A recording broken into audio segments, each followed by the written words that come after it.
മഹാരാഷ്ട്ര ഒരു മഹാരാഷ്ട്രൻ ഫാമിലി. അതാണ് ആള് ബാംഗ്ലൂർ കർണാടക സെറ്റിൽഡ് ഒരു ഫാമിലി, ഒരു 4 ആളുള്ള ഒരു സാധാരണ ഒരു കുടുംബം.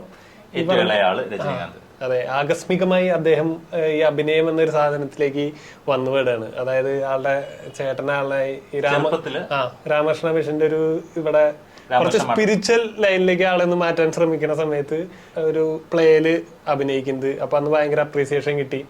അതിൽ നിന്നാണ് ആള് തുടങ്ങണേ. അത് കഴിഞ്ഞ് സ്കൂളിംഗ് ഒക്കെ കഴിഞ്ഞ് ഈ പറഞ്ഞ പോലെ ബാംഗ്ലൂർ ട്രാൻസ്പോർട്ട് ഇതില് ഒരുപാട് ജോലി ഓഫീസ് ബോയ് ആയിട്ടൊക്കെ ജോലി ചെയ്തതിനു ശേഷം ഈ പറഞ്ഞ പോലെ കണ്ടക്ടറായിട്ട് ആള് ജോലിക്ക് കയറുന്നു. ആ സമയത്താണ് ആള് മദ്രാസ് ഫിലിം ഇൻസ്റ്റിറ്റ്യൂട്ടില് പുള്ളിക്ക് അവിടെ ഈ ഡ്രാമ അഭിനയിക്കുമ്പോൾ അതിനകത്ത് പുള്ളിക്ക് ഒരു പ്രത്യേക സ്റ്റൈൽ പുള്ളിയുടെ ഡെവലപ്പ് ചെയ്യാൻ ആഗ്രഹമുണ്ട്. പുള്ളി ടിക്കറ്റ് കീറുന്നതും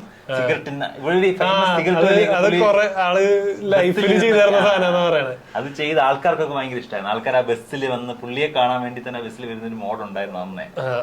അപ്പൊ അതിനുശേഷം ആള് Adyar film institute, Madras film institute join ചെയ്യുന്നു. നമ്മുടെ ശ്രീനിവാസൻ സാർ എല്ലാം പഠിച്ച ആ ഇൻസ്റ്റിറ്റ്യൂട്ടിലാണ് ഇദ്ദേഹവും പഠിച്ചത്.